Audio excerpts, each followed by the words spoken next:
ಹರಿಯಾಣದ ಬಹದ್ದೂರ್ಗಢದಲ್ಲಿ Valentine's day party ಮುಗಿಸಿ ಬಂದ ಬೆನ್ನಲ್ಲೇ ಪತಿ ಅನ್ಶುಲ್ ಧವನ್ ತನ್ನ ಪತ್ನಿಯನ್ನು ಕತ್ತು ಸೀಳಿ ಭೀಕರವಾಗಿ ಹತ್ಯೆ ಮಾಡಿದ್ದಾನೆ.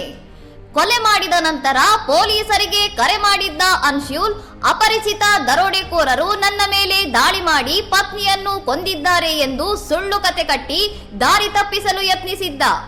ಬ್ಯಾಂಕ್ ಉದ್ಯೋಗಿಯಾಗಿದ್ದ ಮಹಾಕ್ ಹಾಗೂ ಸಿಎ ಆಗಿದ್ದ ಅನ್ಶುಲ್ ಕಳೆದ ಸೆಪ್ಟೆಂಬರ್ನಲ್ಲಿ ಅದ್ದೂರಿಯಾಗಿ ಮದುವೆಯಾಗಿದ್ದರು. ಆದರೆ 5 ತಿಂಗಳಲ್ಲಿ ಈ ದಾಂಪತ್ಯ ರಕ್ತಸಿಕ್ತವಾಗಿ ಅಂತ್ಯಗೊಂಡಿದೆ.